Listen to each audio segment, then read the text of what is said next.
आज की क्लास में हम देखेंगे सीआरपीसी के अंतर्गत अध्याय 21 जो संक्षिप्त विचारण है।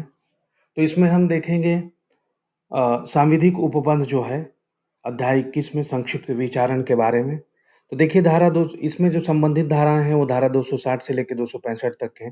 धारा 260 जो है वो बोलती है संक्षिप्त विचारण करने की शक्ति।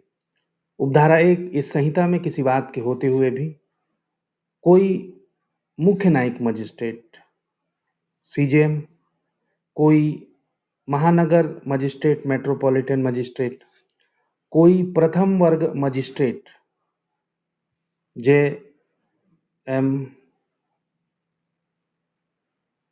F C judicial magistrate first class जो उच्च न्यायालय द्वारा इस निमित्त विशेषतया सशक्त किया गया है, ठीक समझता है तो निम्नलिखित सब अपराधों या उनमें से किसी का संक्षेपतः विचारण कर सकता है। पहला, वे अपराध जो मृत्यु, आजीवन कारावास या 2 वर्ष से अधिक अवधि के लिए कारावास से दंडनीय नहीं है। दूसरा, भारतीय दंड संहिता की धारा 379, 380 और 381 अधीन मतलब चोरी जहां चुराई हुई संपत्ति का मूल्य 2000 से अधिक नहीं है। भारतीय दंड संहिता की धारा 411 के अधीन चोरी की संपत्ति को प्राप्त करना या रखे रहना जहां ऐसी संपत्ति का मूल्य 2000 से अधिक नहीं है। तीसरा, भारतीय दंड संहिता की धारा 414 के अधीन चुराई हुई संपत्ति छिपाना या उसका व्ययन करने में सहायता करना और जहां ऐसी संपत्ति का मूल्य 2000 से अधिक नहीं है।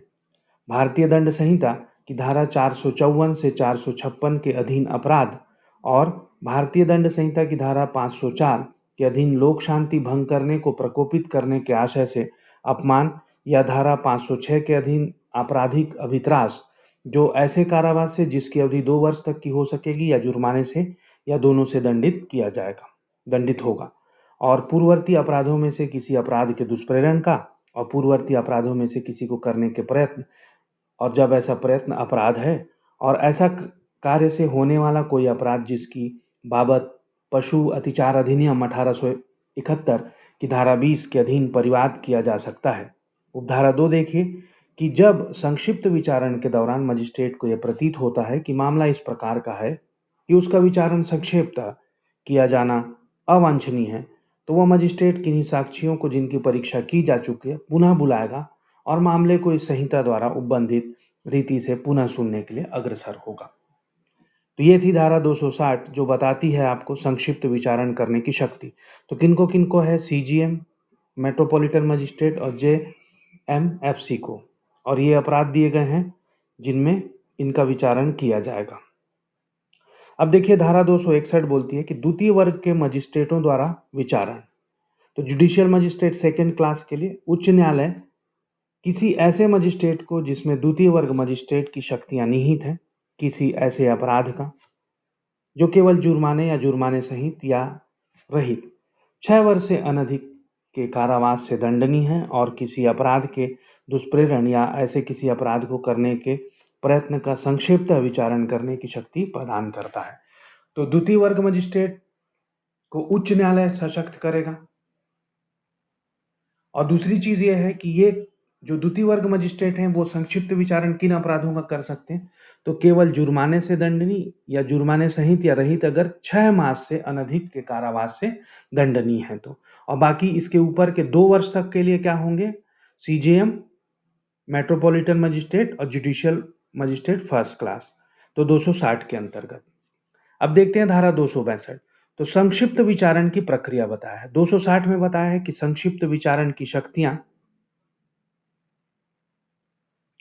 उसके बाद द्वितीय वर्ग मजिस्ट्रेट द्वारा संक्षिप्त विचारण, उसके बाद संक्षिप्त विचारण की प्रक्रिया। तो देखिए उपधारा 1 बोलती है कि इस अध्याय के अधीन विचारणों में से प्रत्येक, इसमें जैसा वर्णित है उसके सिवाय इस संहिता में समन मामलों के विचारण के लिए विनिर्दिष्ट प्रक्रिया का वर्णन किया जाएगा। और दूसरी चीज है कि 3 मास से अधिक की अवधि के लिए कारावास का कोई दंडादेश इस अध्याय के अधीन किसी दोष सिद्धि के मामले में नहीं दिया जाएगा। तो यहाँ पे जो है उपधारा 1 में समन मामलों का विचारण जिस प्रकार किया जाएगा वैसे किया जाएगा और 3 मास की अधिक अवधि से दंडित नहीं किया जाएगा। उसके बाद 263 बोलती है संक्षिप्त विचारणों में अभिलेख क्या होगा। तो संक्षेपतः विचारित प्रत्येक मामले में मजिस्ट्रेट ऐसे प्रारूप में जैसा राज्य सरकार निर्दिष्ट करे निम्नलिखित विशिष्टियां प्रविष्ट करेगा। मामले का क्रम संख्या, अपराध किए जाने की तारीख, रिपोर्ट या परिवाद की तारीख, परिवादी का यदि कोई नाम हो और अभियुक्त का नाम, उसके नाम, माता पिता का नाम और उसका निवास, तो ये जानकारियां दी जाएंगी।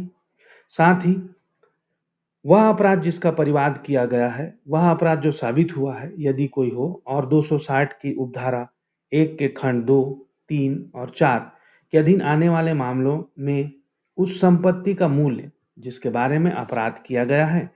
अगला है अभियुक्त का अभिभाग और उसकी परीक्षा, फिर निष्कर्ष और दंडादेश या अन्य अंतिम आदेश और कार्यवाही समाप्त होने की तारीख, तो इनका विवरण दिया जाएगा।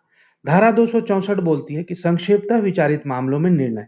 तो संक्षेपतः विचारित प्रत्येक ऐसे मामलों में जिसमें अभियुक्त दोषी होने का अभिवचन नहीं करता है, मजिस्ट्रेट साक्ष्य का प्रारंभ और निष्कर्ष के कारणों का संक्षिप्त कथन करने हेतु निर्णय अभिलिखित करेगा। धारा 265 अभिलेख और निर्णय की भाषा, तो क्या होगी। उपधारा 1 ये बोलती है कि ऐसा प्रत्येक अभिलेख और निर्णय न्यायालय की भाषा में लिखा जाएगा। और उपधारा 2, उच्च न्यायालय संक्षेपतः विचारण करने के लिए सशक्त किए गए किसी मजिस्ट्रेट को प्राधिकृत कर सकती है कि वह पूर्वोक्त अभिलेख या निर्णय या दोनों उस अधिकारी से तैयार करवाए जो मुख्य न्यायिक मजिस्ट्रेट सीजीएम द्वारा इस निमित्त नियुक्त किया गया है, और इस प्रकार तैयार किया गया अभिलेख निर्णय ऐसे अब मजिस्ट्रेट द्वारा हस्ताक्षरित किया जाएगा। तो देखते हैं कि आज हमने क्या देखा। धारा 260 में हमने देखा संक्षिप्त विचारण करने की शक्ति। 261 में हमने देखा कि जुडिशियल मजिस्ट्रेट के द्वारा संक्षिप्त विचारण। 262 में संक्षिप्त विचारण की प्रक्रिया। 263 में संक्षिप्त विचारण में अभिलेख।